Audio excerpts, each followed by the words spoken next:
Warning: the following program contains explicit content, outrageous opinions, and untrained professionals. It is intended only for mature audiences. Listener discretion is advised.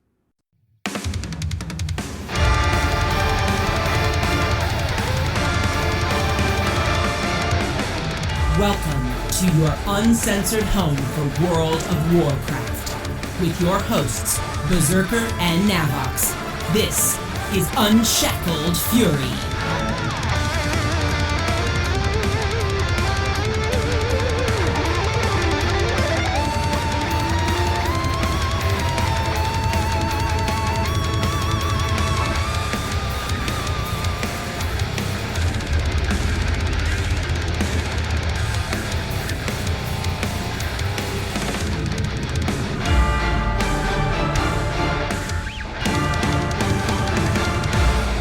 2020 is finally ending. There is hope on the horizon, but we still have much work left ahead of us.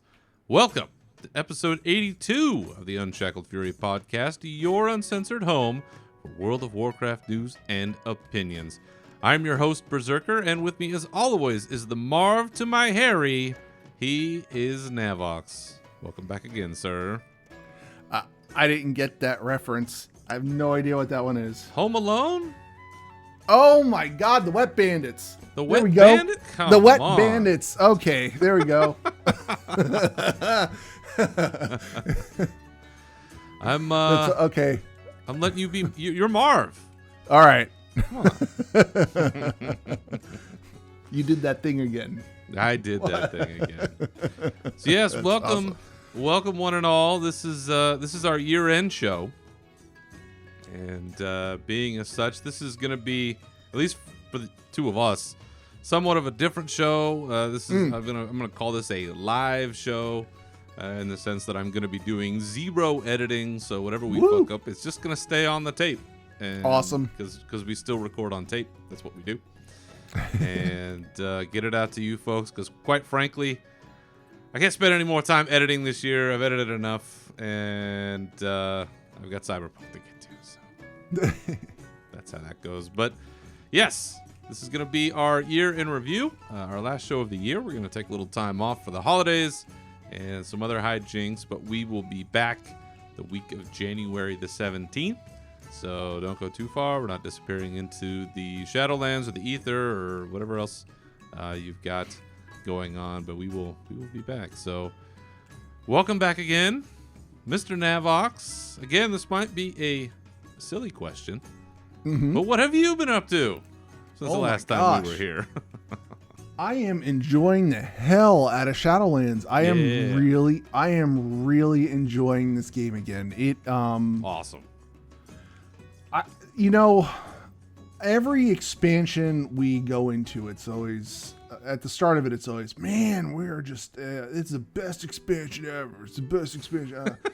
Okay, so, honest to God. And then shit happens. Exactly. and then you end up with corruption and fucking back legendaries and shit and old gods. And then,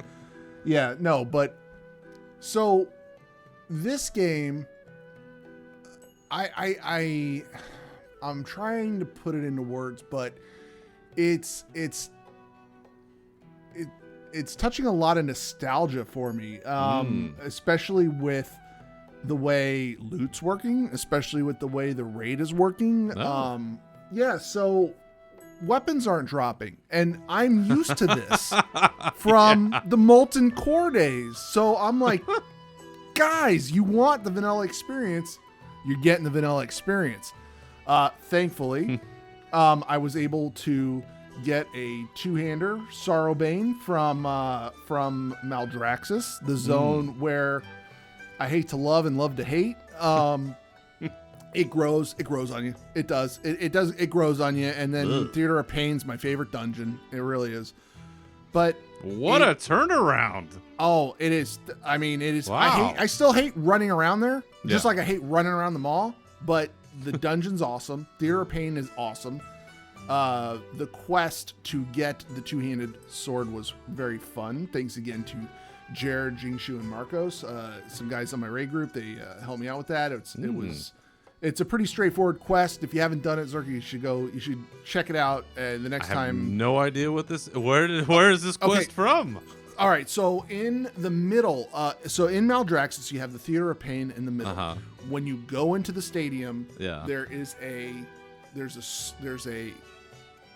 sword being held in the ground by this skeletal hand. Oh, son And of if a you bitch. you can click on it, and it'll say you're just not strong enough, or you don't have the power for this sword. This It's is like King picking Arthur up shit. Mjolnir. Yeah, exactly. It's King Arthur shit, or Thor or Okay. something with the hammer. Yeah, exactly. So you have to wait for a world quest to be up, and I think it's something called Securing the Ramparts. I think it's called, or there's some quest you can go out. Just look up Sorrowbane. There's a walkthrough in the comments on Wellhead. Okay. Thank you to the person who did the walkthrough, the write up. It helped me out tremendously. It's awesome. So what you do is you wait for this world quest to be up. Mm-hmm. And in the meantime, you can do all your prep work. You have to buy a strength potion from Revendreth, and you have to, and there's also one in Maldraxxus. You have to have these 2 strength potions. That's too much on you. It's just worth it to have it on you. Just keep it in your bags. And then I recommend, and it is recommended in the comments, that you buy there's a teleport to Maldraxxus sold on the same guy who sells the potion. So you're going to have this teleport, and you're going to have this strength potion. What you do is you get into a raid group, and the reason why you get into a raid group is because you don't want to complete the world quest in case the second part of this quest fails. So you get into a raid group, you go do the world quest. The world quest gives you a strength buff. Mm-hmm. Once you get to 3 or 4 stacks, I did 4 stacks. Guides are like, yeah, you can go to 3 stacks. I'm like, fuck it, I'm doing 4. I don't want to mess things up. You get 4 stacks. You run over to the flight master. You fly out east to the zone where there's a spore area. And out there in the spore area, there are these tall red mushrooms. They stick out of the ground, and you're going to eat 4 of them.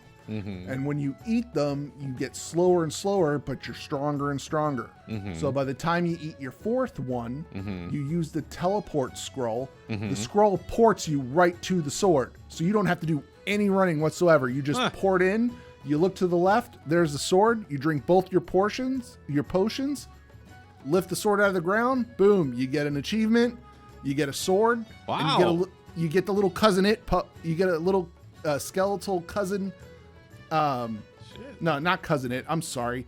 The hand from the Addams family. Thing. Thank you. You get a little skeletal thing pet that'll follow you around. Holy so crap. It's pretty cool. It's a pretty cool quest line. It's a lot of fun.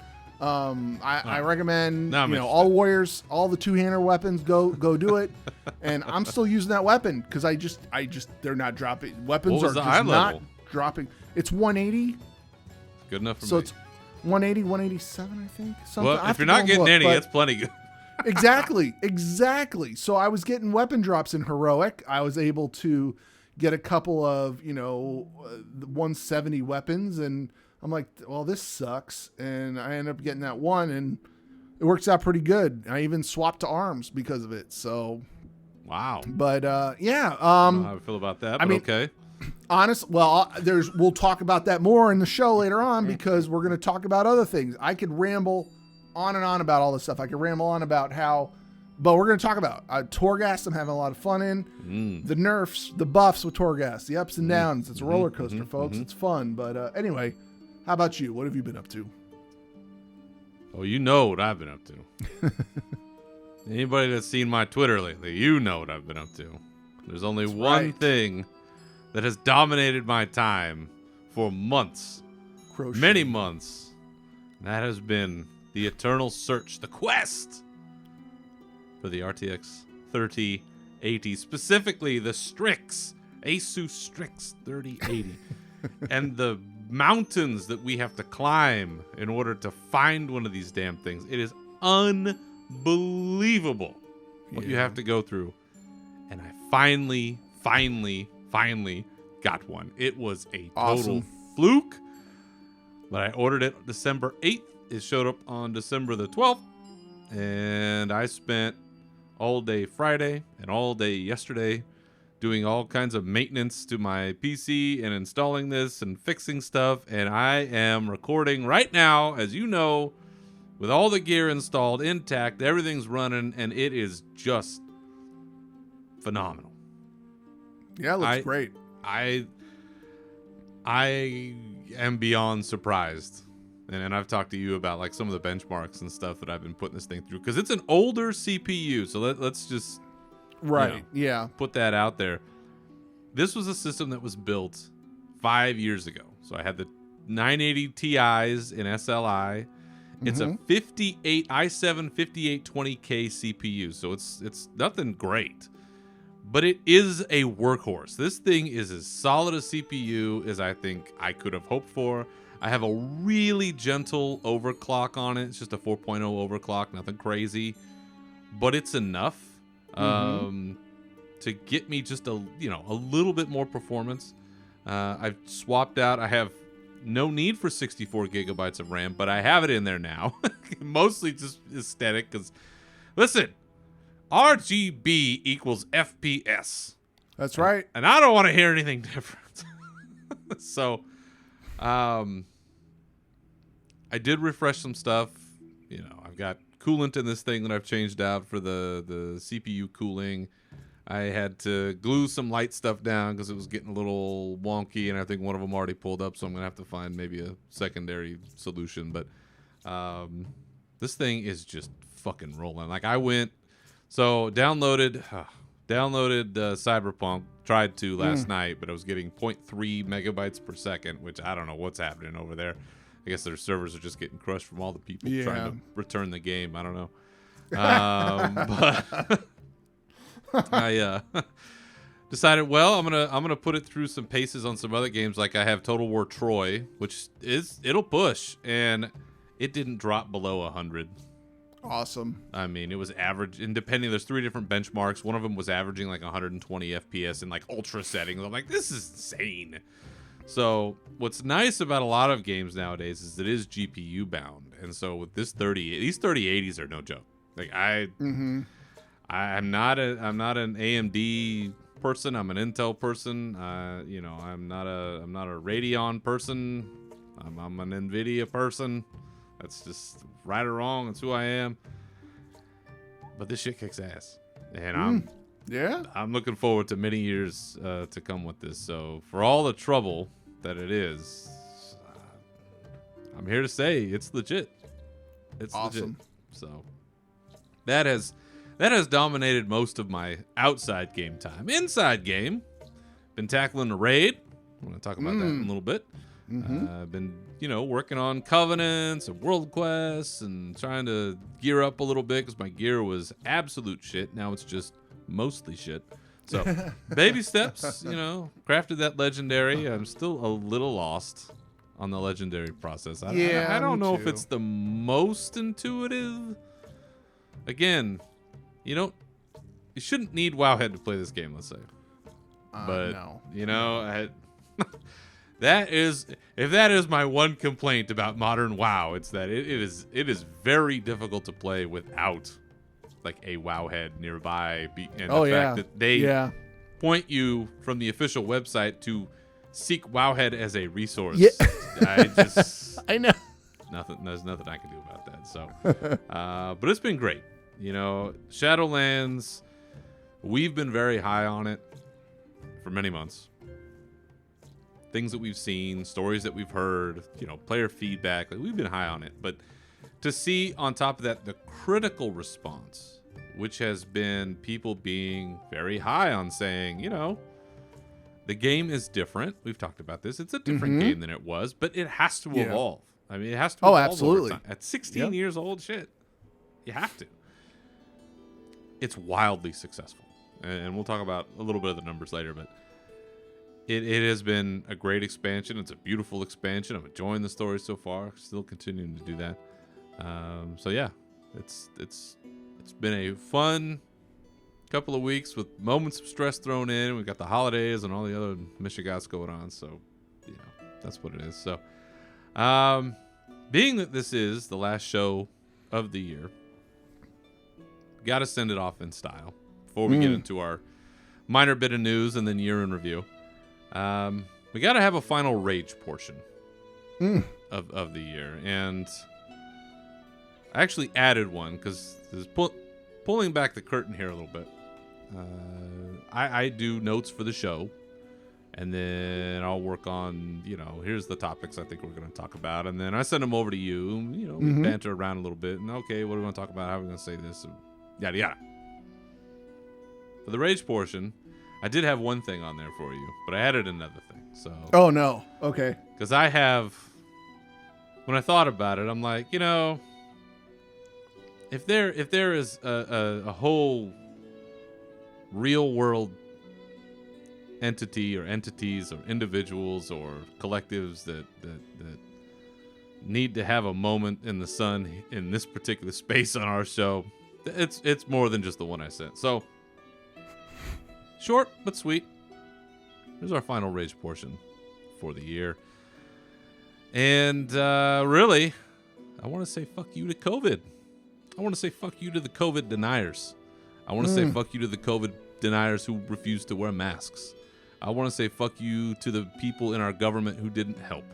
And I want to say fuck you to everyone who has made this situation intolerably worse than it had to be. Because this has been a horrid year for a variety of reasons.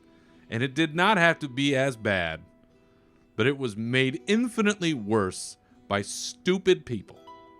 And there is no amount of hell and grief for those individuals in the future. For people that, yelled and bitched and complained about having to wear a piece of cloth over their face to help spare their fellow human being, or people that, refuse to do this or that. Okay, listen. There are considerations when it comes to certain business aspects. I get that. That there are fair complaints to be had. But if you're Joe Schmo trying to go into a grocery store and you're pitching a fit and you won't wear a mask, or you're having all these gatherings or whatever it is, eat shit. That's all I got to say about that.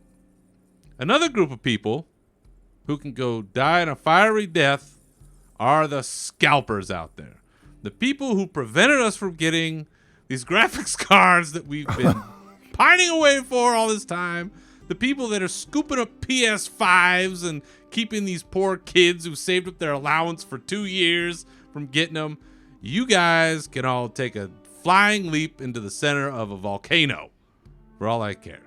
Because you are grinches to the nth degree, and I have no tolerance for any of you. And on top of that, sites like Newegg and other manufacturers who put no bot protection in whatsoever, you guys can go to hell too, because you are part of the problem. If you know that your inventory is getting bought up by some, conglomerate of clowns that are putting these things in a warehouse somewhere so they can part them back out on the eBay, you are part of the problem, and you can eat shit. So that's my summation, my big rage portion to exit out the year. Those are my one and only true feelings on these matters. But Nav, have I left anyone out? Have I left anything out of that? God, I was thinking about it too, and no, you summed it up perfectly. You honestly summed it up perfectly.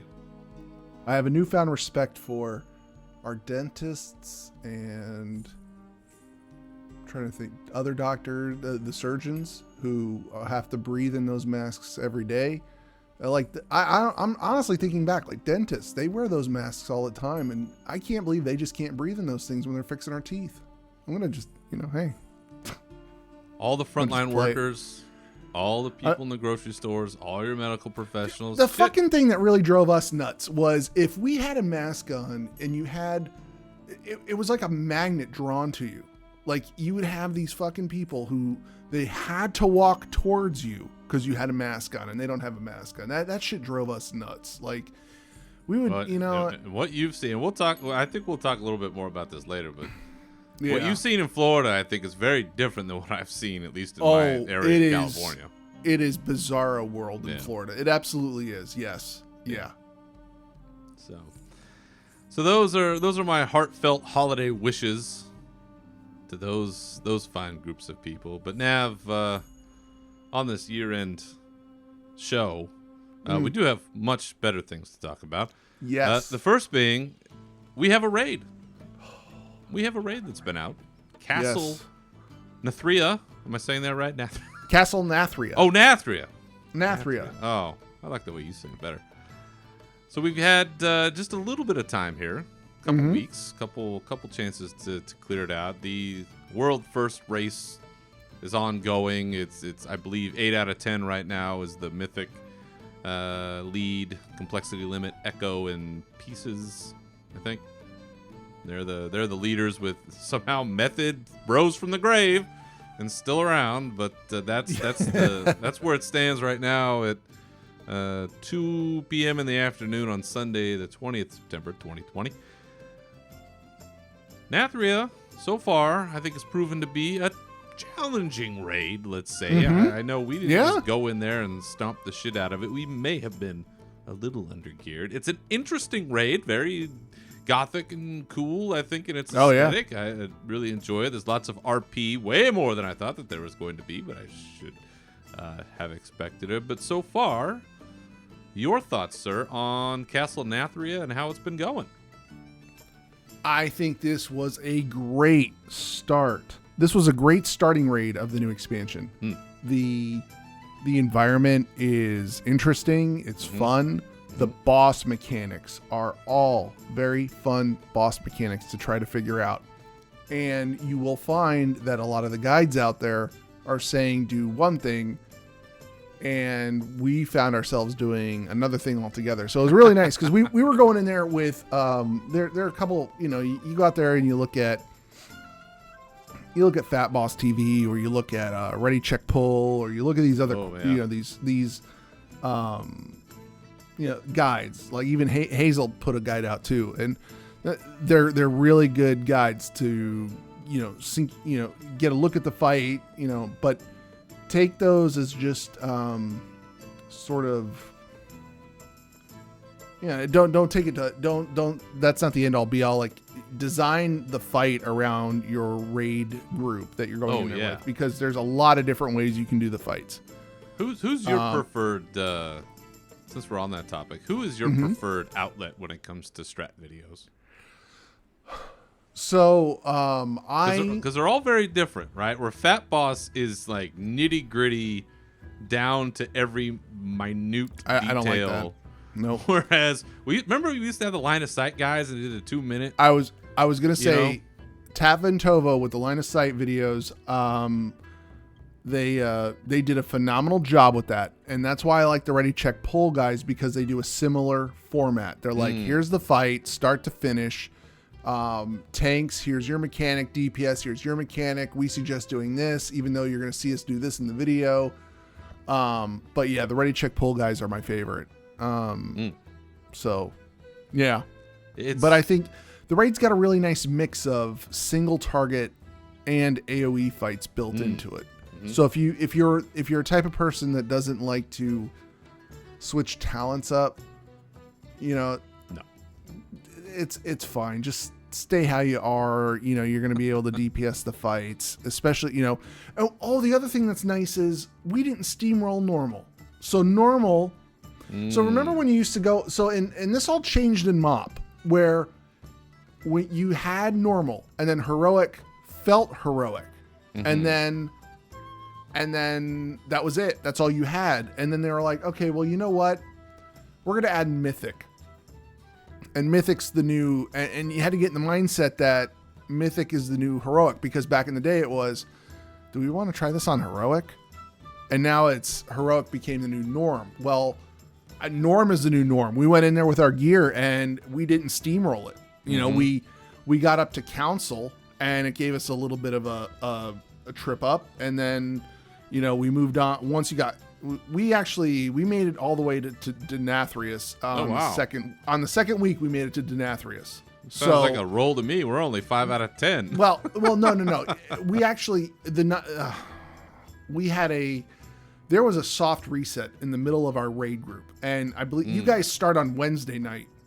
We start on Tuesday. Well, they did a reset on Wednesday to fix LFR. So we may or may not have gone in there again to re-clear some bosses, and gear may or may not have dropped for us again. I'm just saying. Well, we'll keep that on the down. I mean, thank God no one listens to this. Exactly. We're not editing out anything in this show. Although I will say thank you to our listeners in Sweden. We are apparently doing very well in Sweden for our download numbers. So whoever our Swedish listeners are, thank you. And also, we're also the number 7 podcast for video games in Moldova. So Moldova, thank you for your patronage. Wow. Anyway, that's awesome. Please, how's your steamrolling going with your not free gear? I don't know. You got me sidetracked. Now I'm thinking about Swedish fish. No. So anyway, we are. Actually, gear is great. I'm not getting any weapons. I'm not going to continue to complain about not getting weapons. The weapons will come. I have a feeling that a lot of people are experiencing this problem.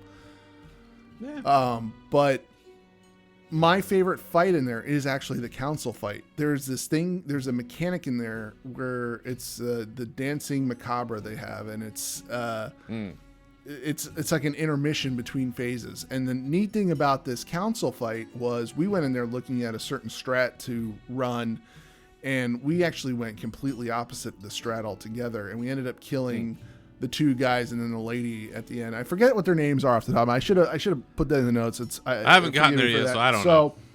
But the next fight is Sludge Fist, and he is a lot of fun. It's I forget. It's the damn oh man, I know everybody's screaming at the podcast right now. There was a fight in Nax, and it was this what it looked like. What it looked like. We'll game it out. It was the big undead guy who had the axe. What's that? They do the raid bots. Raid bots does a simulation against this fight every single time. Patchwork. Thank you, Jesus. I couldn't get that out of my mouth. So, crisis averted.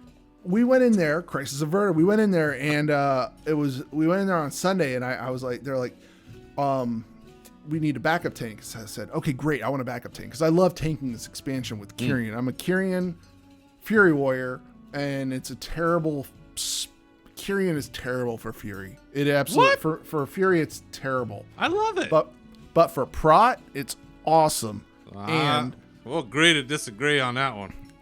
Well, I like it. I love that spear. That spear is, I've taken to it. I really enjoy having that spear, and we end up tanking it. And I was a little rusty on my tanking. I'm not shy about being rusty on things. I was rusty on tanking in Prot Spec, and it's a straight up physical.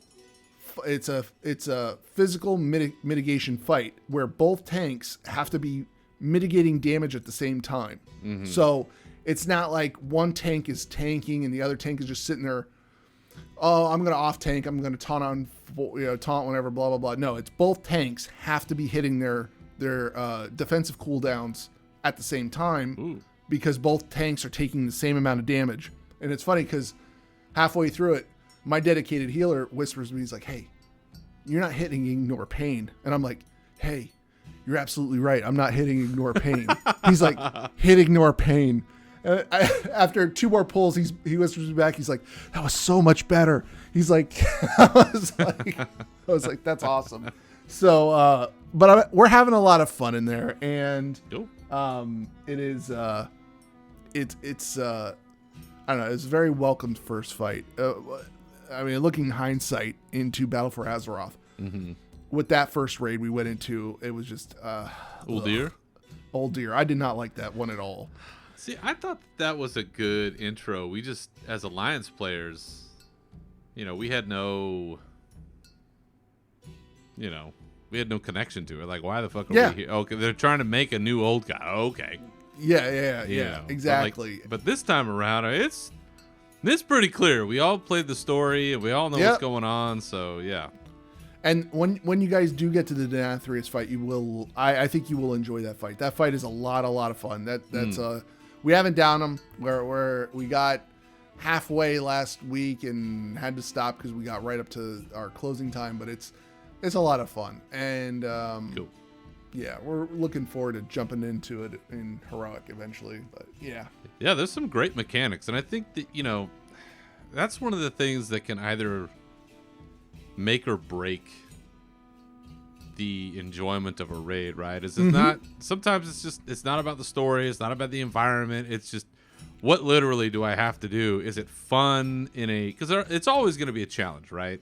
right, It's right. when you're banging away after a couple of hours on the same thing, like, am I frustrated because we just aren't doing it right, or am I frustrated because the mechanic is just a shit mechanic?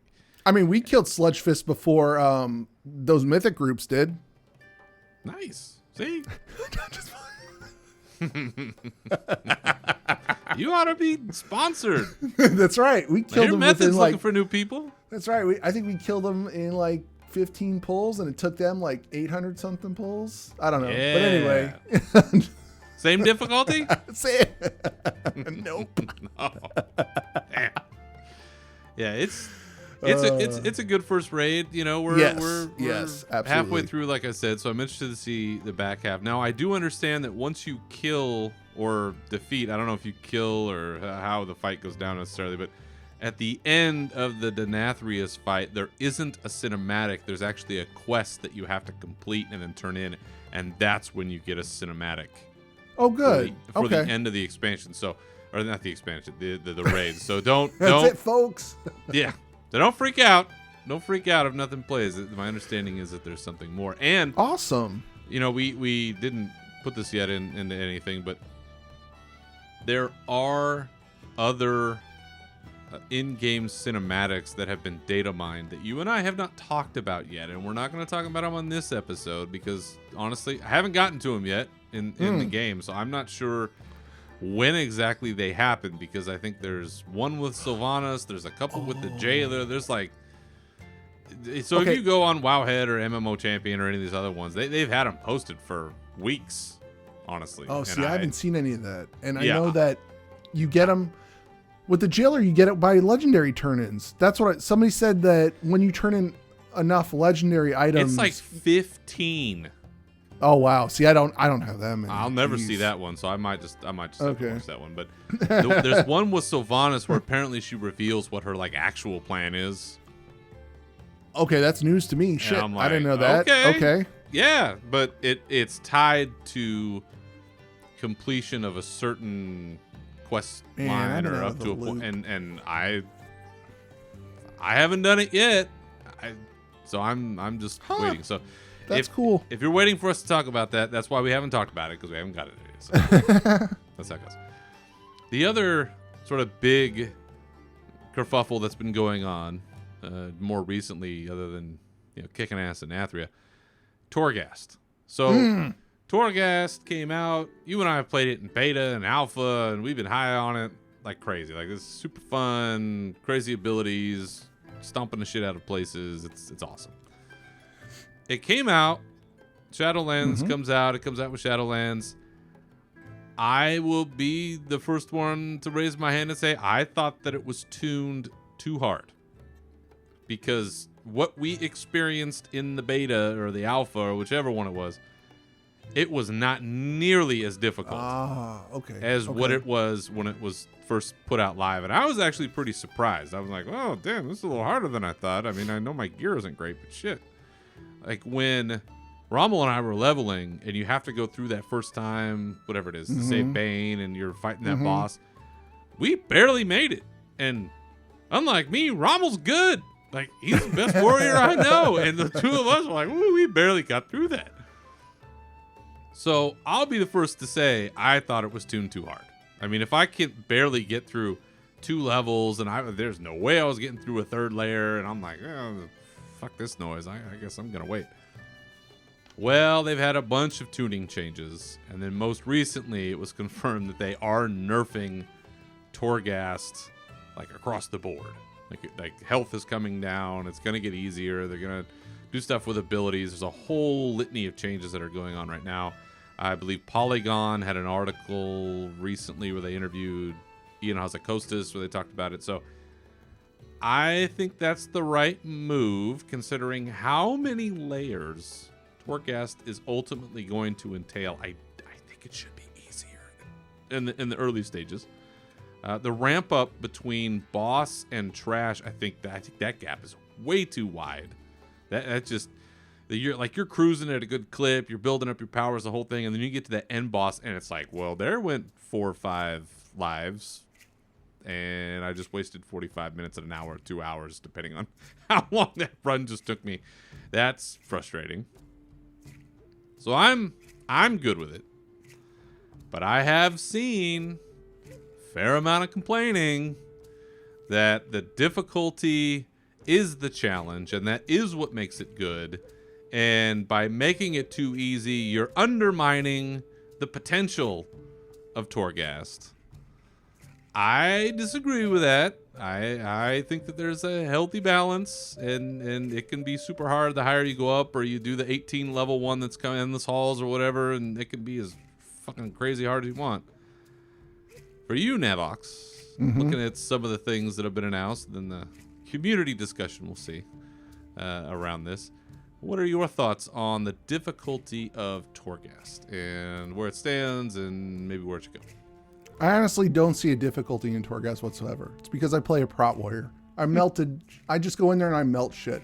There you and go. That's why we got the initial nerf. Tanks and healers got an initial nerf for solo play. So tanks were going in there and no shit. Like I would go in there on a 4 or 5, and I take my time in those dungeons. I am the worst person to play Diablo with, and I play this game just like I play Diablo. I run around, I kill every single thing in that dungeon. I will run to the front door to the back door, back and forth, making sure I have shit cleaned up along the way. You're getting all them pots. I get all the pots, all the little gas clouds that you click on that give you anim powers, all that shit. I click on everything. Yeah. So one or two of these fights that I went in, or one or two of these runs I went into, they gave me this power that you use execute 30 times. Oh yeah. And they gave that to me on the very last boss I killed. So I killed the last boss before going in. So what did I do? Well, I was being hunted by these 2 dogs that would randomly pop out. Well, I sat there for another 30 to 45 minutes waiting for these dogs to spawn so that I could get so that execute would just be free whenever I wanted. Right? Yeah. So I could use execute at any rage. As long as I had rage, I could use execute. I go through the portal. I'm like, good. I'm good to do this now. I get to my last vendor, and on the vendor, there was a potion that makes all your abilities usable for 2 minutes after drinking it. So you buy it.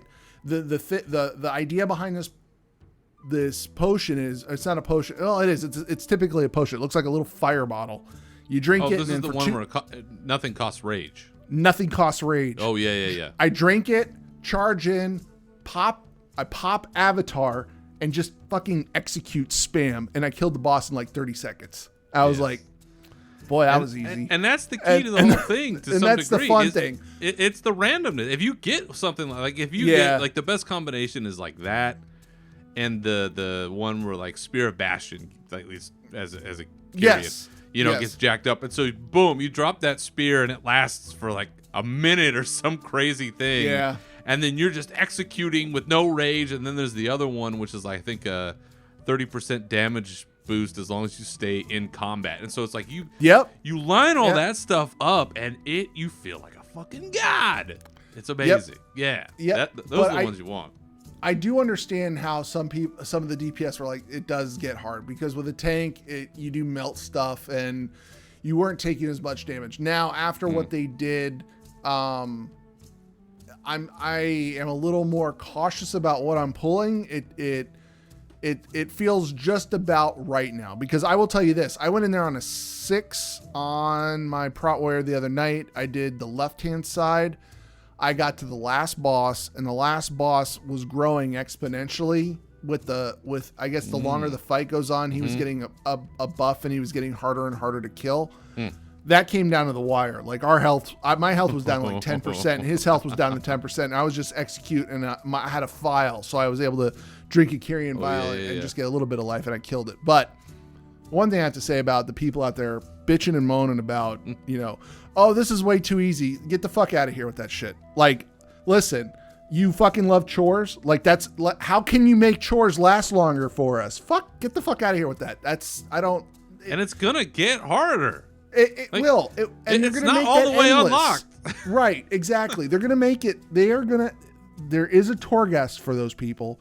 It is coming. For the ones that want to go through and go to the endless mode that they're doing, where it'll give you some sort of, it'll give you a cosmetic item or something. Fine, fuck it. Just give them a cosmetic item. That's cool. I'm good with that. I'm fine with that. Whatever. It's not for me. I don't want to sit in there for hours on end. And it's not the fucking mage tower. It's not supposed to be that difficult of a thing. It's supposed to be, you go in there, you get your soul ash, and you get on with your life, and you go do other fun stuff in Shadowlands, because there's so many other fun stuff to be doing right now. Hell, I'm enjoying doing Mythic Plus shit again. It's like there's so much stuff to be doing. I don't want to do chores constantly when you have to do that. And I'm chasing down a ring that I need to get for a legendary ring. So I'm back in Torghast doing that. And it is what it is. But hey, I'm happy with whatever adjustments they're making. It feels right now. It feels good right now. And I may go in there and try it later on a DPS mode. And maybe I just don't have a lot of time to sit there for hours on end to get stuff done. So I don't, you gotta be committed to it. I like to go in there in like a 5 or a 6 and get it all done in one foul swoop or something. So yeah, but yeah, I'm enjoying it. And it's gonna continue to. Dude, we are in the first month. Yeah. Of this expansion, we theoretically, 2 weeks into the game, right? We're 4 weeks in now. 4 weeks, yeah. For the raid skip, yeah. We have a long way to go. A long way to go. Like this is a long ramp, right? This is a long ramp to get to all the way to the end of where this sucker's going to go, and they're going to add on more stuff to Torghast later anyway. So just it doesn't have to be the end all be all right now. So I'm nerf it to the ground. Perfectly happy with that. So. Speaking of the game itself and its release, at least until it was later beaten by the ever-popular Cyberpunk 2077, Shadowlands, briefly, was the fastest-selling game of all time, selling more than 3.7 million units at launch. And, it continues to go on. That's awesome. From there. But dead game, huh? Dead game. Yeah, exactly. Dead game. How many fucking times have we been in the forum? This game is dead. The only WoW killer was WoW. WoW killed itself. I mean, yeah, for a game that's supposed to have been rolling in its grave now for more than a decade, there's no denying that people being home more now, I'm sure that's helping, but there's a million other things you could be playing right now, and Warcraft is still the jam. I think Warcraft was visited by three spirits on Christmas last year, and we're seeing the change now. So that's what's happening. That's what's happening. Exactly. Yeah, it's unbelievable. With the rise and fall of various expansions, and we've had ebb and flow of subscribers. They don't even tell us what they are anymore. But when we've looked at this stuff more recently, Warcraft is still doing well. It's still holding steady, whatever that steady is. I think our guess is somewhere in the 7 million range, somewhere in there. But maybe one day we'll find out again. So anyway. That's where we are right now. Raid's still unfolding, we are heading into next year. But before we head into the next year, we're going to take a little look back at the year that was in WoW and Blizzard 2020. So if we go back, and I know it's hard to remember the before times, but there were the before times. So let us go all the way back to January of 2020. And what were we talking about back then? Well, we were talking about patch 8.3.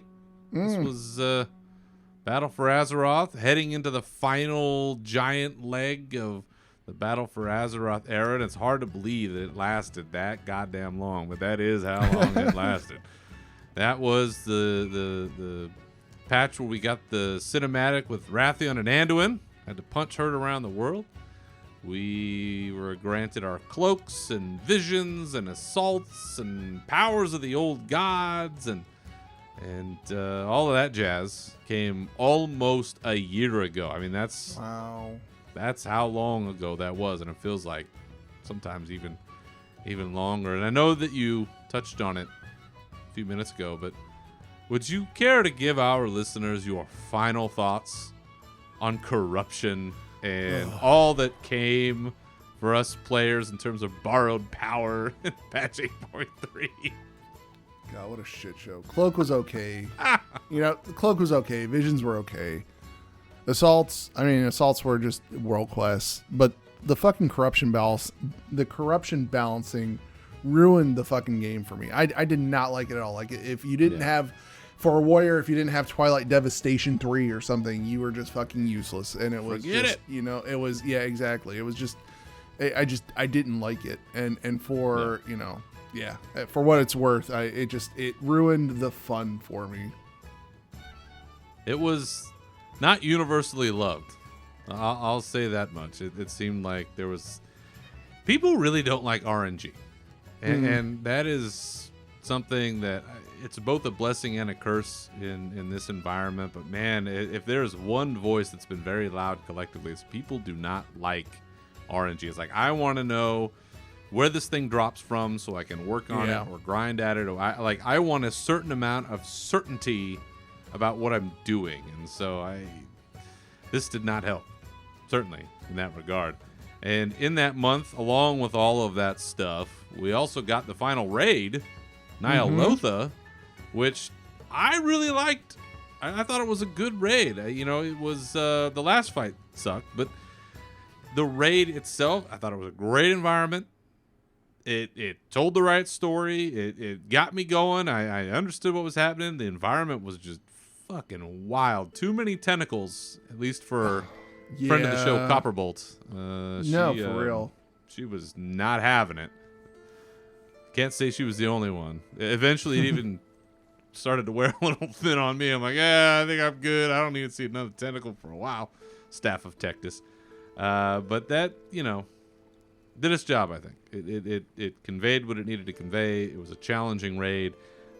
And it eventually, all raids get a little long in the tooth, and you're like, I never want to see this place again. But for the time and place, thought it was a pretty good raid. But for you, memories of Nyalotha as we head on out that door. Thankfully, I was carried through by my raid group because I didn't raid because I didn't have the corruption because I wasn't playing catch up with that system. I also wasn't too fond of the old god fight. It was, the fight itself, I guess, was fun. But I can't really speak I can't speak on that raid a lot because I wasn't part of the, hey, let's figure this strat out and kill the boss. And when you're raiding, there's a certain attachment you have to the raid by the memories you make with the raid, where you're like, oh, remember last week, remember the first week we did this, remember the second week we did this, and remember the third week we did this. I have none of that. I have a very good group of friends that go, Nav, do you want to come with us and get ahead of the curve? And I was like, yes, thank you. And they carried me through. So it was like, I didn't put any work in. So I have no real memories of that, raid. There you go.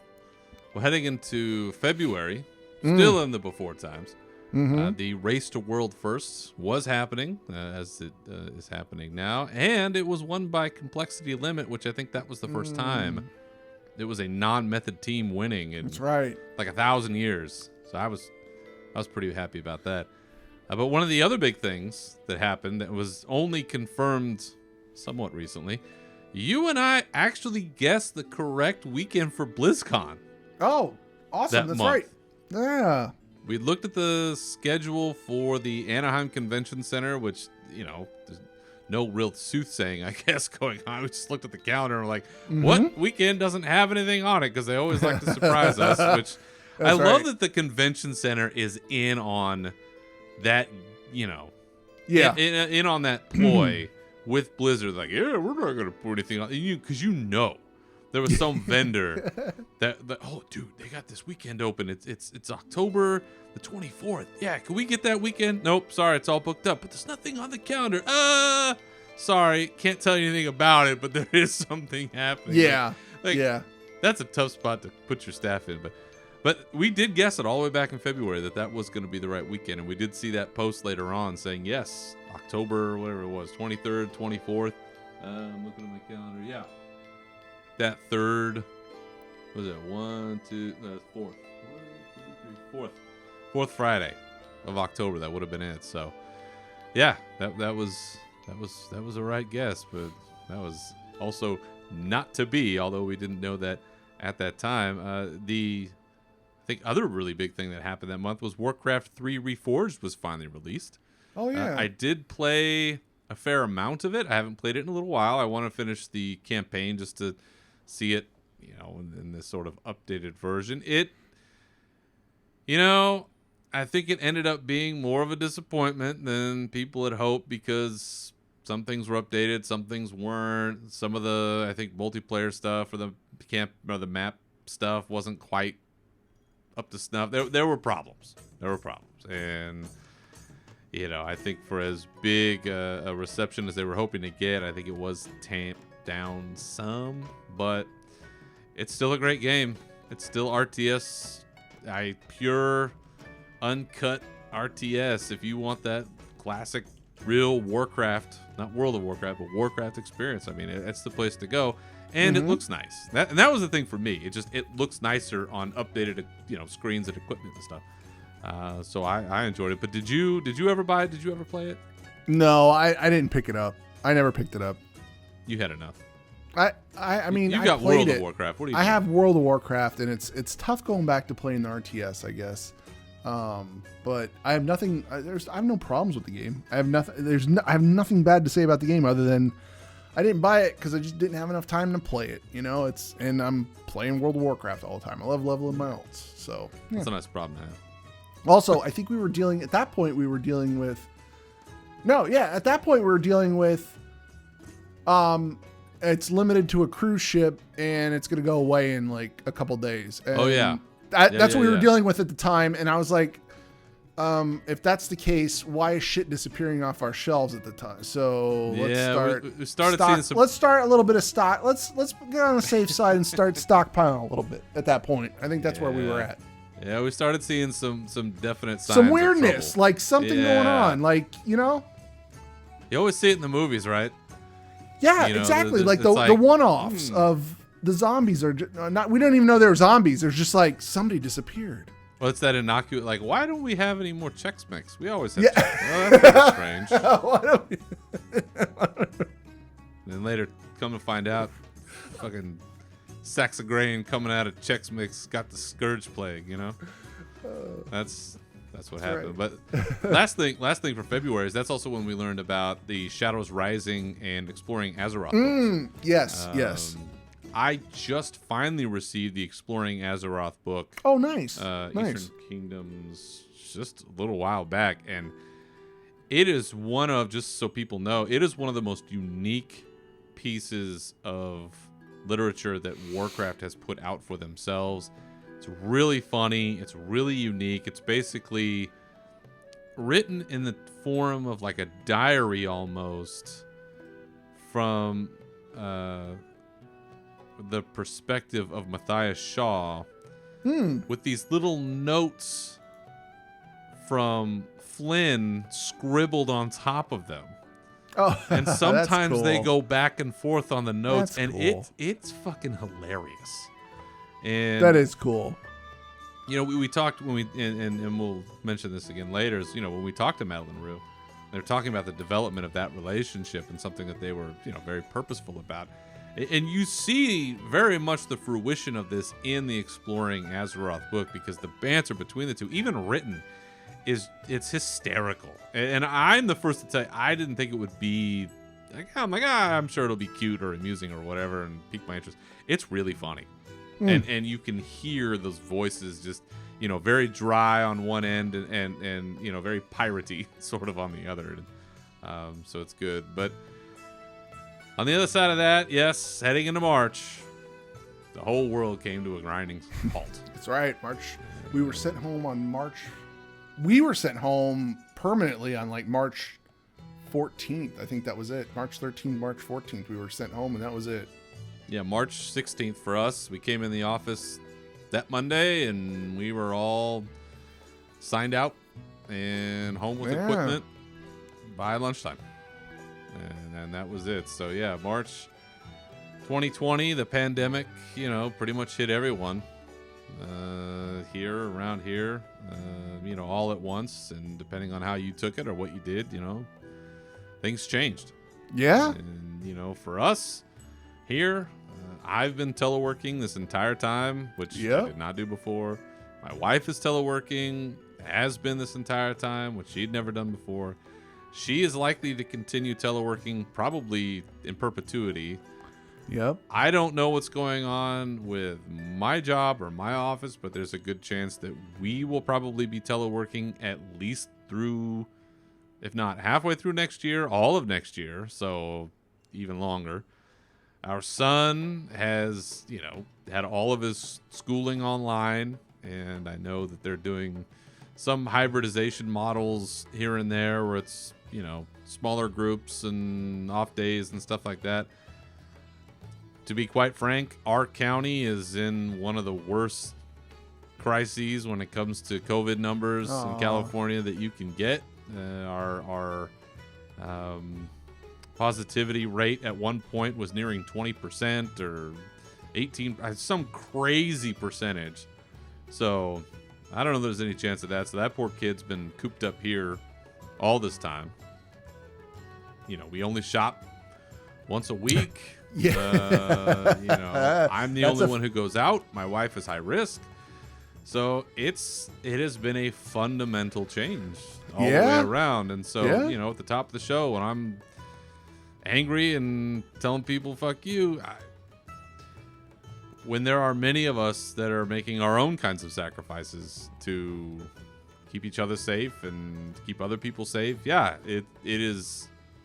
it's difficult to swallow when you're doing all the things that you can to make sure that you stay alive, your family stays alive, and you're not hurting anyone else.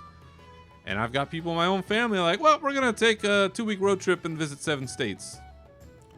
What do you mean you're not coming over for Christmas this year? Okay. Hope we'll be safe. Okay. I mean, all right. And you know what? For some people, that's how it is. I'm not going to say I understand it, but that is what it is. I don't think that that's safe. I don't think that that's helping anyone out. You know, it's a tired cliche, but you know, you look to the old days, you know, back in World War II era, right? People were rationing stuff. They were rationing rubber and metal and all kinds of stuff to help the war effort. All people are being asked to do here, for the most part, not everybody, some people are being asked to make very real sacrifices, and that is very difficult. I would say that there are a lot of people who are not being asked to do very much, and they can't do it. But we have seen a fundamental change, you know, in our lives, and you know, that's here in California, where I think we try to be fairly good about this stuff, even though our leadership has not been great about it. But down there in Florida, I don't even know. Do you guys know that there's COVID, or you just walk around like it's, you know, another day that ends in Y? Who's COVID? Does he work down there at ABC Liquor? Yeah, no, it's a shit show here. We're at capacity already, and our hospitals have reached capacity with ICU beds here, and it's not just some facade. It's a thing that's happening, and the you know.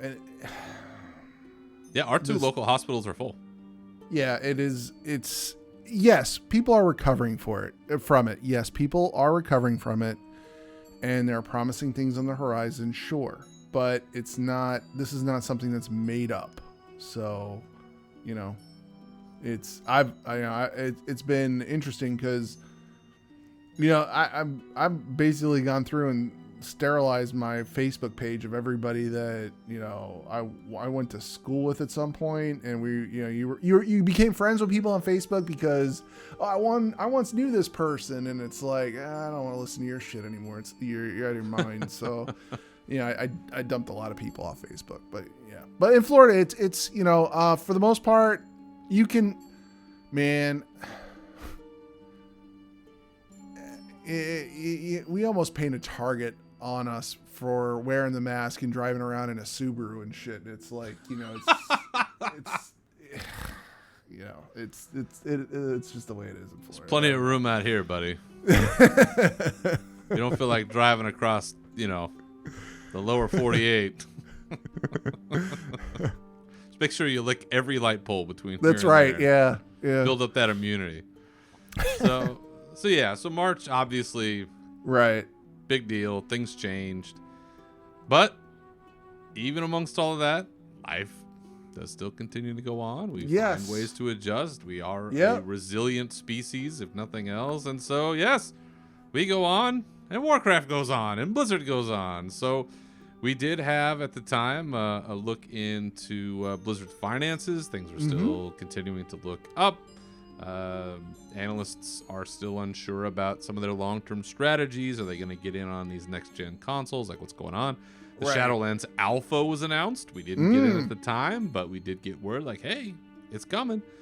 And we also were told that Diablo 4 would be providing quarterly updates from that point on, and they have kept true to that word, and we just got another one. So, kudos to them. I know, again, this is a Warcraft podcast, but Diablo 4 is looking pretty cool, so I can't wait to have another one of those specials where I buy the game and, get like a mount and a big break on my subscription. Remember that with Diablo 3? It was like, if you buy Diablo that was the only reason I bought it. That was the only reason I bought it, because I wanted the horse, I wanted the wings, and I got the 6. It was like it's like a 6-month sub, or you got the 6-month sub, and you also ended up with this thing right here. You got, I don't know why this was such a big thing, but the keychain, the key fob thing was part of that too. Hell yeah, I bought in on that. Fob? What's that? Yeah. I said, who doesn't love a security fob? Yeah. So that was, moving forward, that was some of the information that we got coming out of March, and then heading into April. The Shadowlands Alpha finally went live on April 6th. That's right. And overall, do you think that you played Alpha any meaningful amount, or was more of your time spent in beta, would you say? No, I got to go through the Maw intro quest line over and over and over again. Like it's Groundhog Day here in Unshackled Fury Show. Talking about the Maw again. It's your favorite. It's my favorite. I love it. Yeah, I definitely played. Man. And we didn't get in right out of the gate, right? And we joke about this all the time. Yeah, we're in the club, but we're not in like that. But you did start seeing people playing, and it was the first look at Shadowlands. And hey, you know what? Amongst everything else going on, it was nice to see something new and fun. It was. Like, hey, here we go. I'm glad I didn't play it a lot. I'm looking back, I'm happy I didn't play a lot of the zones with Alpha and Beta, because I went through Bastion, so Bastion was familiar to me. The rest of the game was not. So I had a little bit of surprise there. So yeah, unless you're a streamer, and for streamers, I get it, right? It's the first look at everything. So if you're a streamer, you get access. You want eyeballs, so what are you going to do? You're going to show the people what they want to see, which is the shit they've never seen before. So you're going to run through that like crazy. So like for friends of ours like Fraz, got into beta, you're playing through that. I get that. For me, we don't stream. I don't stream. I ain't doing it. So that's how we got where we got anyway, at least in terms of us having some experience, but not killing it anyway. April also brought for us the initial breakdowns of covenants, sort of the class philosophies that they were looking at for Shadowlands. And we got a look at the new starting experience, which you and I have raved about, continue to rave about. They still don't give you boots, right? Are the boots the things that were missing on the? That's correct. You don't get boots. That's correct. So, one minor thing that they need to fix, but overall, pretty good. This was also about the time that we really started to hear it, and it ratcheted up again later about this pulling the ripcord and covenant balancing, and once you start introducing these new damage abilities and having to make hard choices, people started freaking out. So this was about the time when we really started to see that in earnest. We also were given a Torghast preview at this time, which we talked about. Mm-hmm. The fate of BlizzCon at that time was still uncertain, but they did confirm that, they'd moved people off-site. People were working from home. So Blizzard 2 was starting to make some changes, and we could see, that evolution. Huh? Yeah. I said we kind of knew. We kind of knew what was... Yeah. But yes, we did start seeing those changes. Yeah. Well, and if you remember at the time, it was like, well, will we be done with this in May? Will we be done by summertime? Are conventions going to be possible in the fall? Like, again...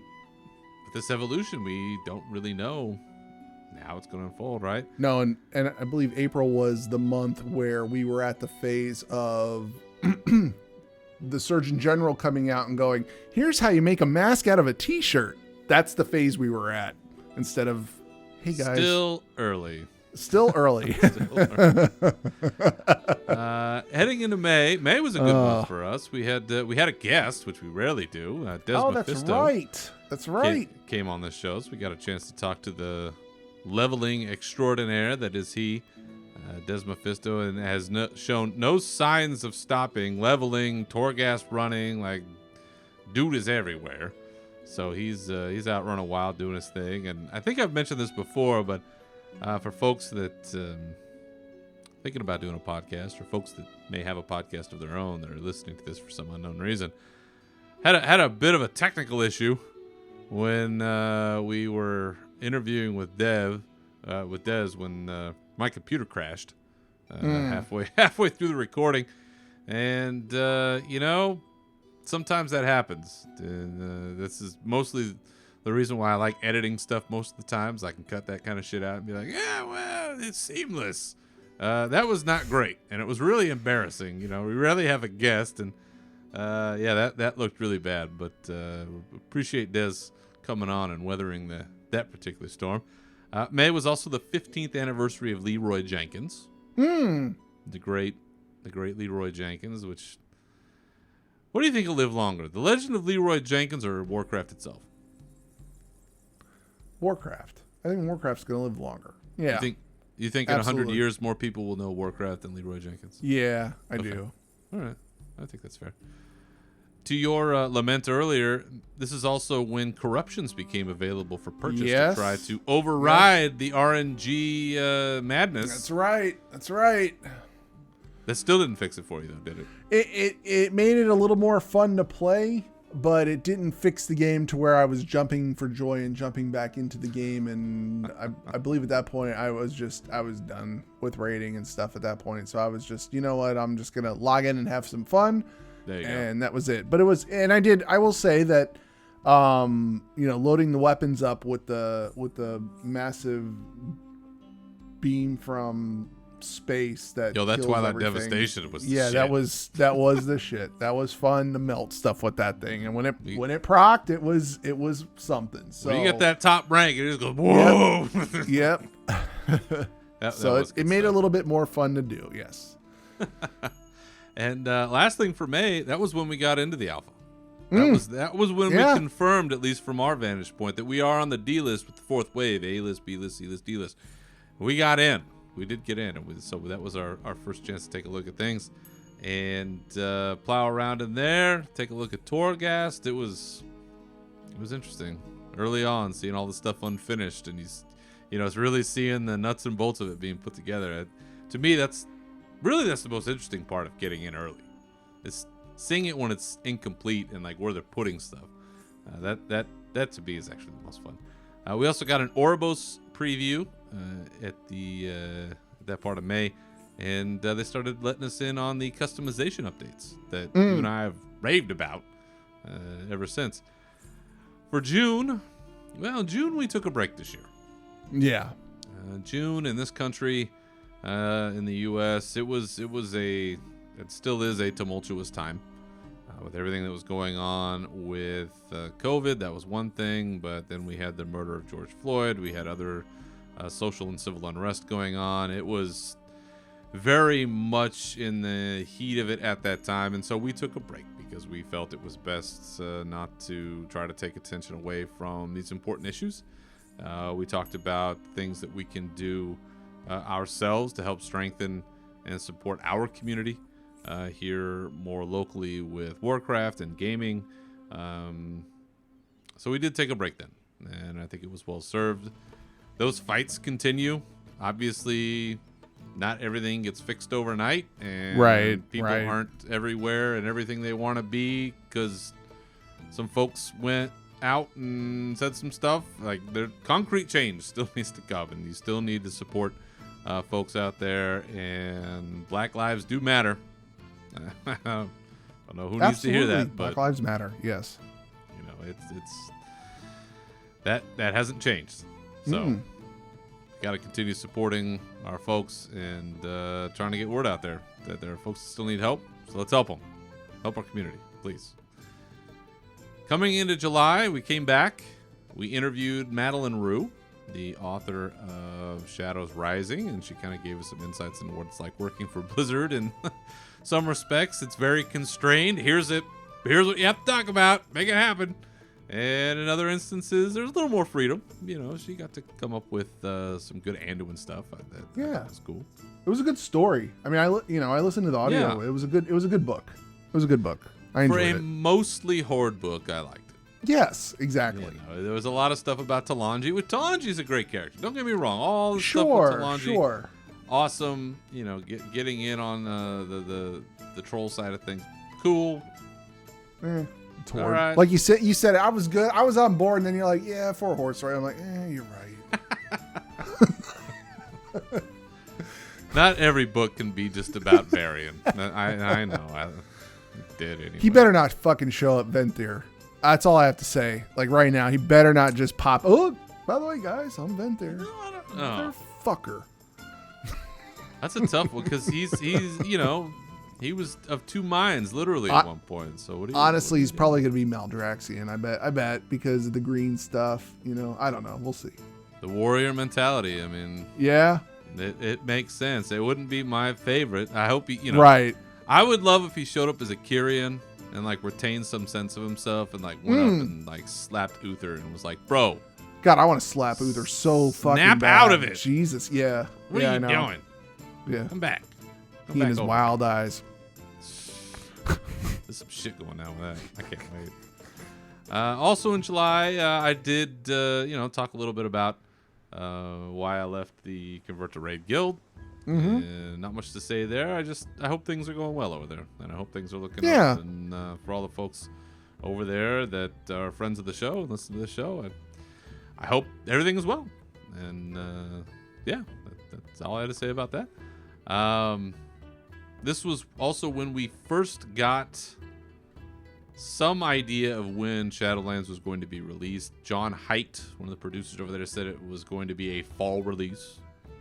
No date given, but just fall generally. Okay, fall, great. They announced the beta, so we knew beta, all right. Alpha happened, couple months, beta's coming. Like, whoa, it's fall. That sounds like September to me. All right, maybe October, sort of November. Let's get in there. Told us about the legendary system, how that was gonna work out. Talking about the rune carving. Right, this whole new system that's going to be introduced. We touched on it a little bit briefly, before, but I'm not sure that it's not bad. Don't get me wrong. It's not a bad system. I think it's fine. You know, you have to farm whatever recipe essentially you want from whatever source. I got lucky. I got super lucky. I got the best one for Fury, like almost right out of the gate. Yep. Cool. You know, now I just have to upgrade or whatever the thing is. The drop rates have been improved a few times, but the system itself, and again, unless I have a guide to tell me what to do, how do I know which one is the best one? Right. Like, am I hurting myself? You know, it's those questions that you ask on one end is like, which is the stat that I should have? What is it? You know, it's the same thing you deal with covenants, right? Like, am I hurting myself by going to one or the other? But whereas I feel like the covenant is very tied to a story that you want to play through, and these things are supposed to be, you know, these abilities are supposed to be balanced out. The legendary is just a piece of gear.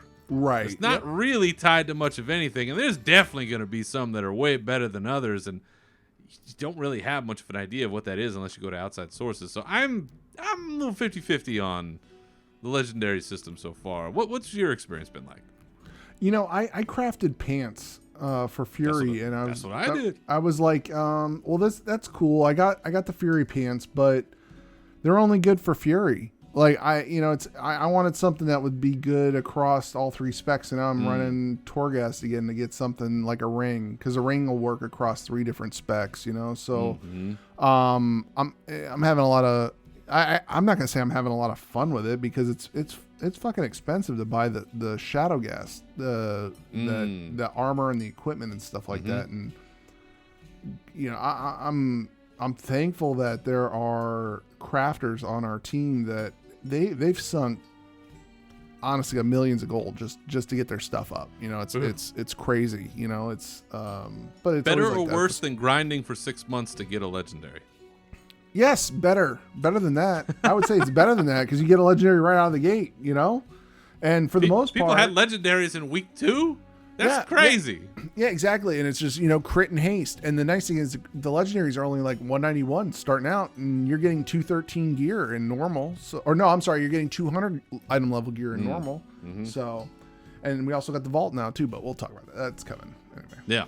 Yeah. So that was when we first heard about that. They also talked about back in July the Covenant previews in terms of full breadth of what we were looking at.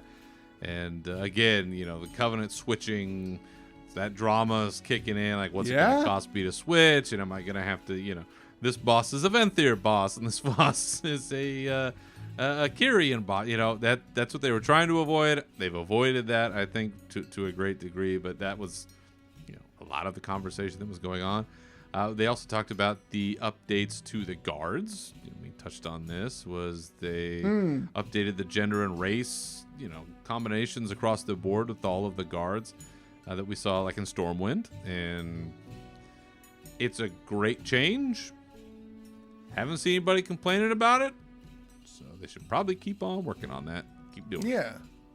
So, that's all I'm gonna say about that. August rolls around. The beta was continuing on.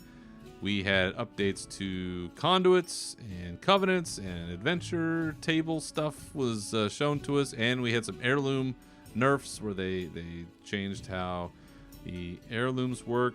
And I know that you were a little miffed at some of the XP, the way the XP was working with the heirlooms. But now that you've leveled through Shadowlands, looking at kind of the available options, you know, all the way through, just leveling up from the top, how do you feel about the leveling speed now for a player coming into Warcraft? Do you feel that it's too fast, too slow, or it's right at the right pace?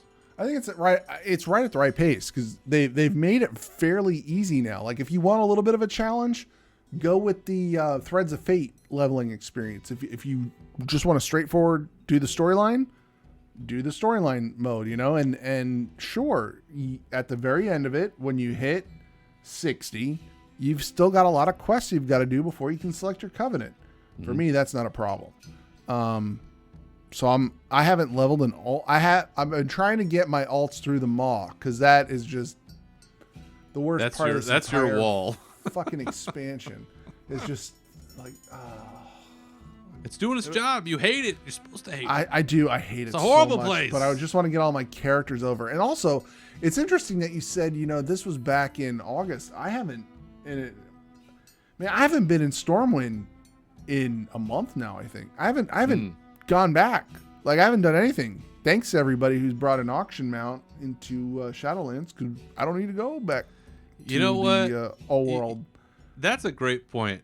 That has been a really nice community effort across the board, because there has not, and it's a great point, there has not been one day where I've been in game and not seen one of those mounts in Orbital. It has been really nice of people in the community to just park out and hang out and let people use the stuff from that mount. It's nice. It's good. And there are times you have to sneak up on it. You don't want to, so when you're going to the auction mount, you don't want to face the auction mount. You want to make it look like you're using the mailbox, because the person on the back of the auction mount will be like, hey, I don't want that guy using it. And they'll just jiggle it a little bit and you lose the auction window. So you kind of position yourself just outside enough to click it, and you're looking at Are you saying it's not an intentional use? I thought it was for the whole community. Am I getting this wrong? Oh, damn. Do I have to hide inside because you can walk through stuff, right? There's no collision. So should I hide inside? It makes it better when there's 3 of them there and nobody can see you. Yeah, absolutely. There you go. These are the kind of tips people come to this show for. It's all right. That's exactly it. Yep. How to sneakily hide inside of a giant dinosaur and use its auctioneer. That's what we do here. And yeah, to your point, I have not leveled an alt yet either. I've just been working on my main. I desperately want to start seeing some of these other covenants, but it was quick. It was quick, and I said this last time. I cannot believe how fast we leveled. Yeah. And without no rested XP, none of that. It was just straight XP. Yeah. And my neighbor's outside with his hot rod again. These people got to recognize when we're trying to record a podcast. Leave this in. Leave it in. There's no editing happening on this show. That's right. No editing. Live show. Fuck that guy. That's right. Bunch of dipshits at the end of the street. I have the same thing with a dirt bike kid in the neighborhood. Well, we got these guys out here. They got all these jacked up rides, and I'm like, yeah, okay, cool. You're Hey, Toretto, turn it off. I'm recording a podcast. That's right. Go down there and race them for pinks. Oh Lord. So we had those updates in August, and we also had a little bit of drama, or a great amount of drama, because I guess it did actually get some press. There was a Blizzard employee pay sheet going around. You remember this? This was this Google Oh, I do. document. Yep. And anonymous Blizzard employees were adding in like their title and their years of service and what their pay was, because they were trying to demonstrate, this unfair pay issue that purportedly is going on at Blizzard. I pulled it up recently. Hasn't been up. The last entry on it is back September the 4th. And to be honest with you, even after all that kerfuffle on it, I don't know that anything really came of it. Oh. Like, honestly, we're so far removed, right, from the internal workings. It's hard, who knows what they've worked on and say, hey, we need to improve profit sharing, or we need to improve just salary or benefits or whatever it is. Right. But outwardly can't see that there's anything that's gone on. And to be quite honest, some of the salaries that they were showing us, I know that they are based in Orange County. Those are still some damn good salaries for Orange County. If you're making 6 figures in Orange County, you're doing all right. I know how expensive California is. Believe me. I live in an expensive state, in an expensive area in this expensive state. I know. I'm telling you. If you're making $150K a year, you're doing all right. You ain't got no room to complain. So I was just going to throw that one out there. We also had a piece of drama when they took out Garrosh's line where he called Sylvanas a bitch. Remember that? I said, bitch. You said that though, right? That is what you said. And somehow I didn't see people quitting in droves. No. Over that. No. Boy, there were definitely it was a Twitter. It was a Twitter week. That's all, I think it was just like a week in Twitter, and that was it. You know. There was a certain group of people who were very mad and somehow have stuck around. Shocking. But perhaps the biggest news of August was we did finally get a Shadowlands release date. Now. Oh yeah. It didn't come to pass. We know that it was eventually delayed, but October 26th and 27th was originally scheduled to be the release date. We also did get the Afterlives Bastion motion story cinematic, which, in my opinion, is still the best. Yes. Of the ones that we got, and I talked about it on the last show, is seeing that story in context with the Covenant quest lines. It was phenomenal. So good. This whole arc that they're taking Uther on is I'm really excited to see how the rest of it plays out, because he can't stay that way. No, but I also think we're gonna come to some kumbaya moment with the two. You think so? Yeah, because there's coloration of the armor that you're gonna be able to get. So I think you're gonna be able to at some point either, they'll be like, we need to chill out. We need to chill out. So you can come help the Forsworn out with chilling out. Come chill with us. Because half that shit's it's driving me nuts because I can't get those portals or the windows, whatever they have, unlocked. Yeah. More to do. Yep. This Covenant's, it's going to take us a while. You'll get it. And if people listening to the show have any idea what he's talking about, message him, please. Yeah, absolutely. On Twitter. Let him know, because he's in pain. Getting into September, this was when the Pull the Ripcord movement hit full effect after Ian Hazzikostas' interview with Preach, where he used that phrase, pull the ripcord, and people were just screaming left and right about, you got to change the Covenant, you can't be doing it this way, yada, yada, yada. Honestly, seems like it's worked out okay, because I'm not hearing shit as of late. I mean, I don't know if you're seeing anything that I'm not, but when some folks out there looked at numbers recently, it seems like it's a fairly even distribution, and people seem to be getting on with their lives. Uh-oh. Something happened with Nav. Something happened with me. It's my neighbor. I should have just left it rolling because this would have made so much more sense. Why are you muting it? Now everybody's going to hear this mute and be like, uh-oh. No, it's my somebody farted. No, it wasn't that. It was my neighbor who will not fix their fan belt, so it squeaks every time they turn it on, and they sit out there and it idles. And so she revved it up, and I'm like, son of a bitch. There's nothing that's a bigger threat I should have just to a left it podcast going than so you could have heard it. Yeah, exactly. It's a live show. Just let it roll. But shit. Where were we? Pulling the ripcord. Pulling the ripcord. I think we were right, and I think people have moved on. I think people have moved on. They will fix the only complaint that I have right now. One was, should I go Venthyr?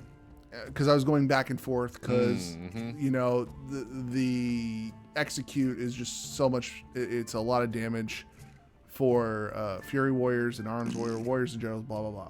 Well, I wanted to stay Kyrian. The one thing I'd like to see come and change is that we need the soul binds. If you stay with Pelagos, for example, I need, when I switch to Prot, I needed to swap certain abilities out, or because a different channel, one of the way it flows from from tank mode to DPS. It doesn't switch with you. So when you pick the soul bind, like I'm with Pelagos, it's to you the character, not you the character and the spec. Correct. So Gotcha. I think that's going to come. I think they're going to see that and go like, oh, I see what's going on, because they want to use Pelagos for tanking and DPS. They'll probably allow us.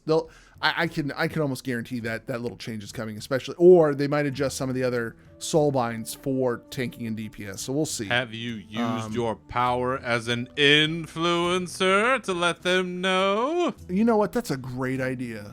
That's you a great idea. Bitch and complain from the top of every mountain until they make this change. Just Absolutely. To the forums. Here we go.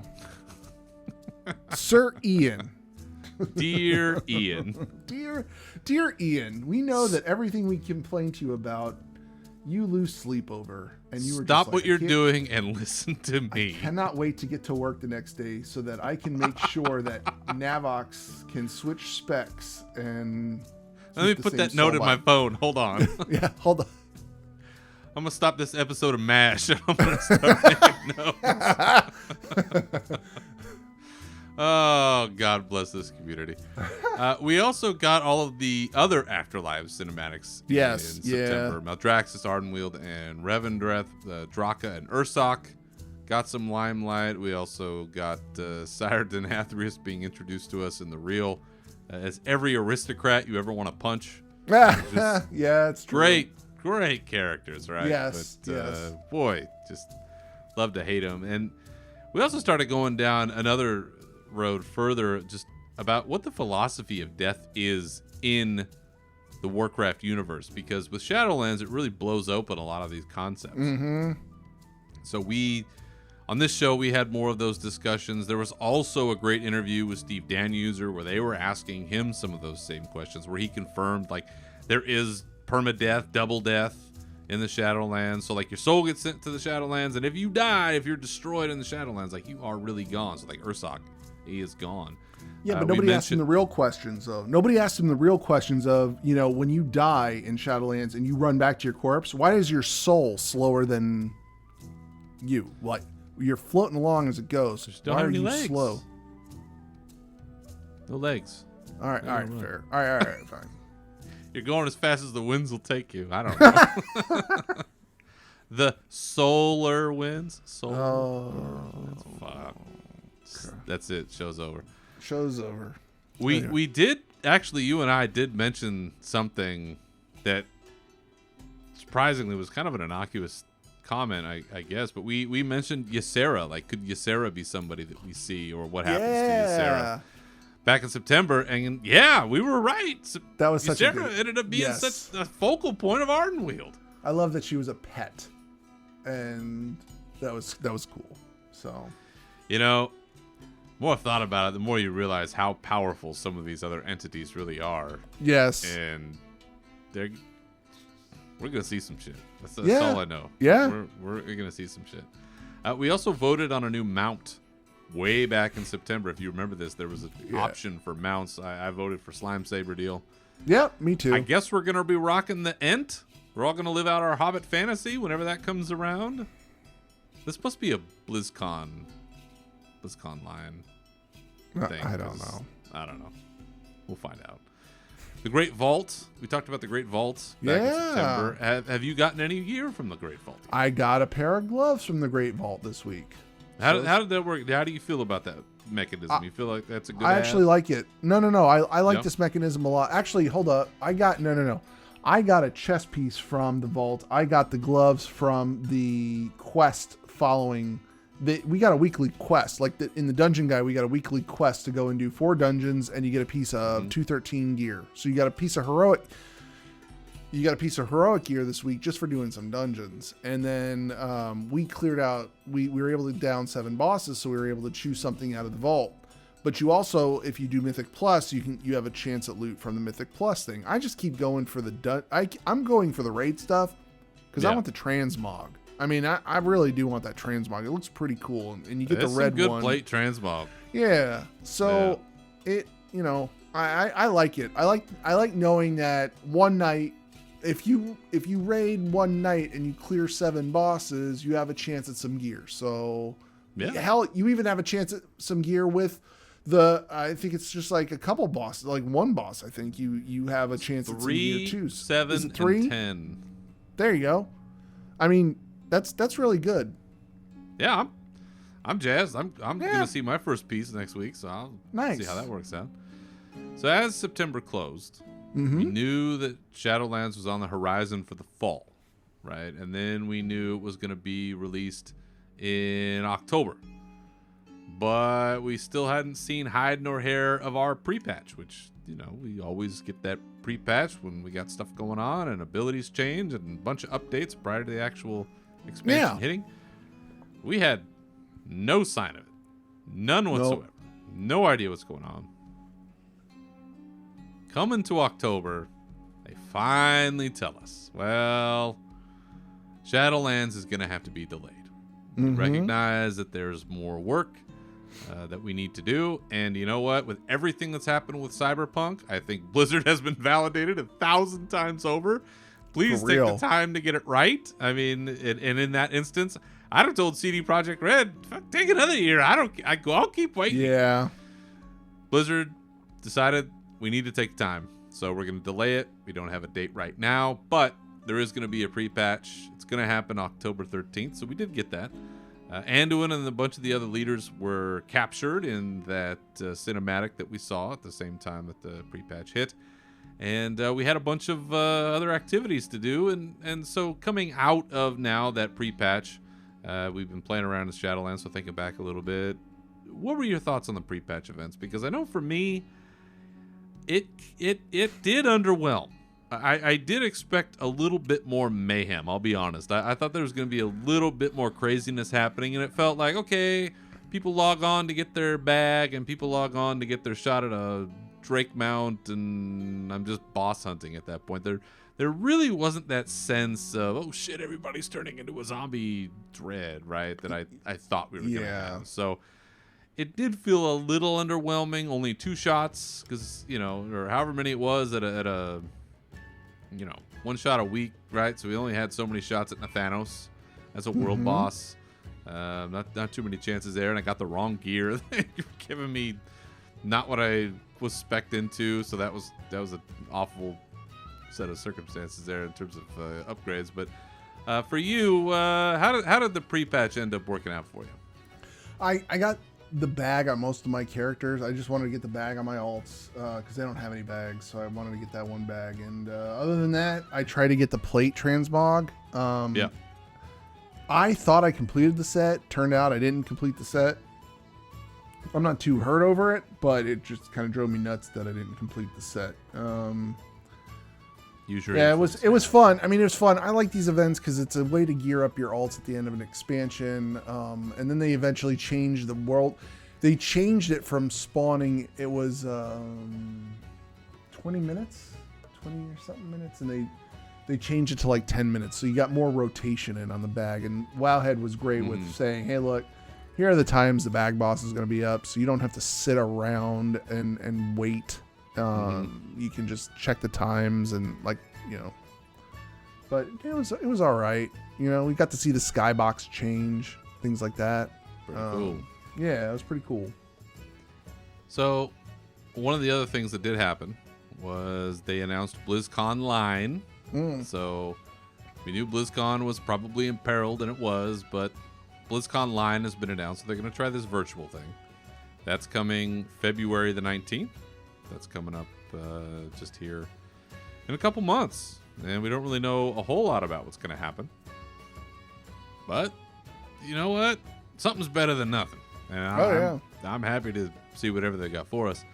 October for us was also a pretty special time because for us, that was the 5-year anniversary of the show. Yeah. And the show's been around for 5 years.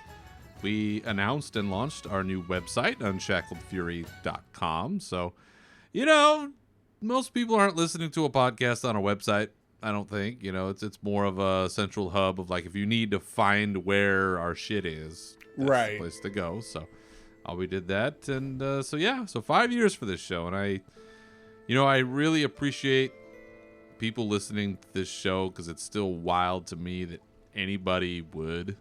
Quite frankly, like, why would you listen to this show? And also with that, for the people who are listening, just so you know, we actually do have a Discord channel. So if you want to get in the Discord channel, shoot me a message on Twitter at NAV_OX. I'll get you a link, and you can just go in there and shoot the shit with us. We talk about everything in there. We go from Star Wars to WoW. We just it's whatever. It's whatever. There's no. It's whatever you want to talk about. On our website. Yeah. Like if you go to unshackledfury.com. Unshackledfury.com. There you go. Fine. And if the link is broken, let me know. I'll fix it or do some shit. I'm not a pro. I don't know. But honestly, I appreciate every single one of you who listens to this show.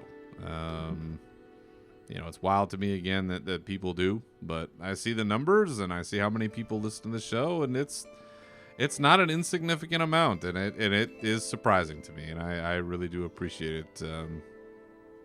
It's humbling in a way. So thank you for continuing to support us, and hopefully we'll continue to put out something good. And you know what? If it sucks and you don't like what we're doing, there's a billion other Warcraft podcasts you can listen to instead. So I encourage you to go to warcraftradio.com, and you can see all of the fine lineups out there. Fraz joined us, if you recall, for our 5-year anniversary show. And in that episode, Fraz guessed the release date. Oh, that's right. For the new expansion. November 23rd, the week of Thanksgiving. Hard to believe that was.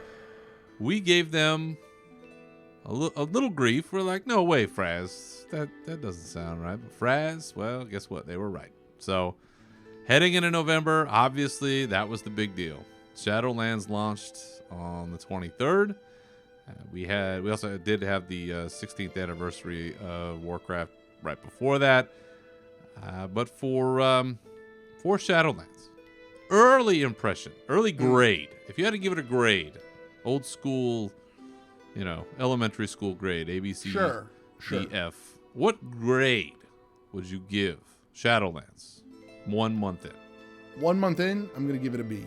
Absolutely. A B? B. Yeah, just a B. B. Yep. All right. Yep. Solid Yeah. B. Yeah, it's not, it didn't go above and beyond. It achieved its goal. So, and there's still some things that are broken that are ticking me off. So B. Yeah. Yeah. I'm going to go with A-. Okay. I'm going to go with A- because I think it's really solid. I'm really enjoying a lot of stuff, but there is some stuff, like you said, some things we touched on, a little less intuitive than maybe I think it should be, or things are a little empty here and there. But overall, we are heading in such a good direction. Good raid. Like I'm digging what we're seeing so far. And November, if you recall, is also the month when I fought both a wasp in my office and the Blizzard gear store. So it was a very busy month. Yeah. And finally, rounding out the year, here we are in December. It's not over. God only knows what's going to happen in the next 11 days. It feels like a whole another year from now. But in December, we've been working on Shadowlands, our leveling, our Covenant grinds, Castle Nathria, and really just kind of finishing out the year doing what we do in Warcraft. And that's just playing the game and having fun. It's been obviously a very difficult year in many respects, challenges across the board. But looking ahead, let's gaze into the crystal ball here. We don't know what the next patch is. We don't know necessarily what's coming. But for me, I remain optimistic. Maybe that's to my own detriment, but I feel optimistic about, number one, more locally, this game. I feel like we're going to continue to grow, and this game is going to continue to prosper and be a fun place for us to congregate. I feel sense of optimism for us as a species that humanity is going to move forward. We've got a vaccine, a couple of vaccines, multiple vaccines on the way, hoping that 21, we find a wide swath of humanity across the globe receiving inoculations, starting to finally emerge from these isolated circumstances that we find ourselves in, and trying to get back to normal. There's going to be a new normal, folks. It's not going to be like it was before.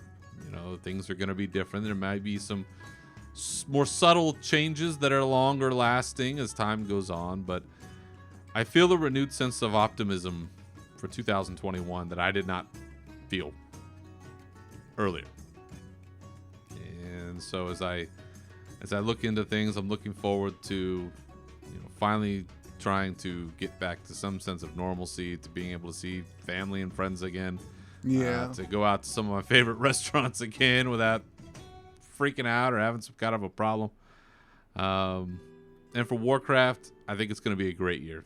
We're going to have at least a couple solid content patches, in terms of their heft. Their content remains TBD, but I'm confident in this team. I feel like they're taking us in the right direction, and I'm really looking forward to next year. Yeah. And how about for yourself, Mr. Navox? How are you feeling as you look down the road? Well, I think I have a very optimistic look for 2021. We were actually going strong all year, and then November hit, and that was our month of just constant, things and struggles that we were dealing with. We were honestly, God, we were good all year, like all good. We were good with being quarantined. We were good with staying home, this, that, and the other, and then we had a tropical storm come through in November. It was Wednesday, November 11th. And Floridians, if you've lived in Florida a while, you're used to storms coming through, and we don't flinch at anything below a Cat 3. Like Cat 2, Cat 3 hurricane, we're just like, whatever. Talking about category. Or it's category hurricane coming through, right? Yeah, so that's the wind and the damage that it can cause. We had a tropical storm come through, and our house flooded. And it was raining all day. My wife and I, the rain's one of our favorite. We like the rain. So, and you showed me the pictures. I've seen this. This is legit. Yeah, this shit happened. It was awful. Lisa got up to light a candle, and she noticed the carpet was soaked. And then I checked to see how far we were saturated, and then it went along the outside of the outside wall to the point where the rain was lashing. I ran outside with a shovel and dug a trench around the house because I thought the water was, pooling up on the side and therefore penetrating the wall. Turns out it was like a paint sealant that failed, and the association needed to take care of it, and they didn't take care of it. And then, it just, the whole house flooded. So now we're dealing with the wallboard is wet.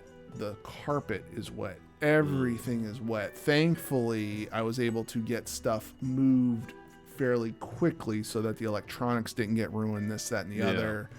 The association offered to bring in fans and hired a company whose sole thing is water damage and mold control. But we end up with like the Swedish chef showing up at our home who says, hey, you know what? Mold gets a bad rap, but it doesn't affect everybody adversely. And I was like, dude, this is literally your business. Like, you are mold removal, and and it was terrible. And then honestly, the very next day after that, oh my God, it's been honestly, the very next day after that, my mom had a health scare, and I'm not going to go into any details, but it caused weeks of stress for my wife and I. Prayers were answered. She's thankfully okay. And I just want to send a huge thank you out there to support of all my friends, Berzerker, Lonnie and Ash, Mark and Betsy. Thank you so much for all of your support. I was very quiet on Twitter. I didn't want to post anything. It's just, Lisa and I can't thank you enough for the thoughtfulness and support through all this. And it's just, November was a rough month, but we're thankfully,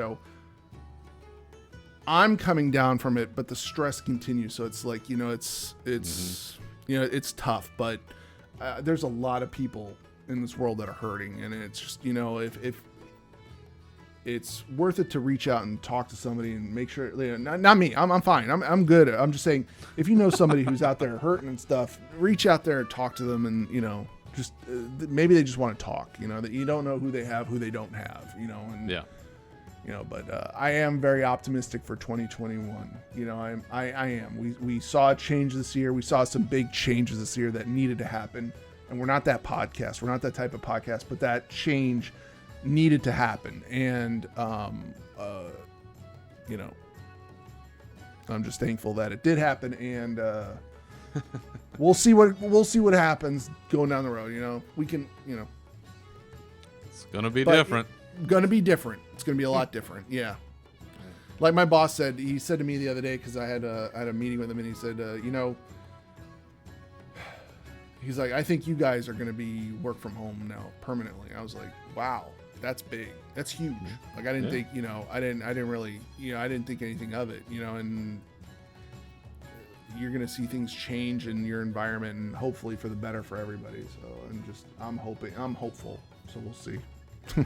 Fingers crossed. Fingers crossed. Fingers crossed. Well, on behalf of ourselves and the Unshackled Fury podcast, hoping everybody out there is healthy and safe, and hope everyone has a great holiday season. However you can, make it great, depending on your circumstances. But I think that about does it. We've covered the year in review. We've talked some shit on some people that deserve it, and yeah, I think that's about a solid way to send out 2020 as this show can do. All right. Well, that will do it for this episode and this year. Other than this fine program, where can the good people find you on the internet, Navox? You can find me out there on Twitter. I am at NAV_OX. And one more thing, I just want to give a huge thank you and love you to my wife, Lisa, who listens to the show constantly. And she's my rock. So thank you, baby. Love you. Well said. Well said. And yes, I don't love her in the same way, but I love her too. She's great. And as somebody who podcasts with you and as somebody who is your friend, I'm very thankful that she is there for you. Yes. Because we all need that rock, brother. Oh, we do. We absolutely do. We all need it. As for me, you can always find me on Twitter at Berzerker Rage and this show at Unshackled_Fury. Feel free to contact the show with your questions, comments, or otherwise by going to unshackledfury.com, and you can find this show wherever you get your podcasts. So once again, thank you for listening. Remember to keep your swords wet and your banners high. We will see you next year. Farewell.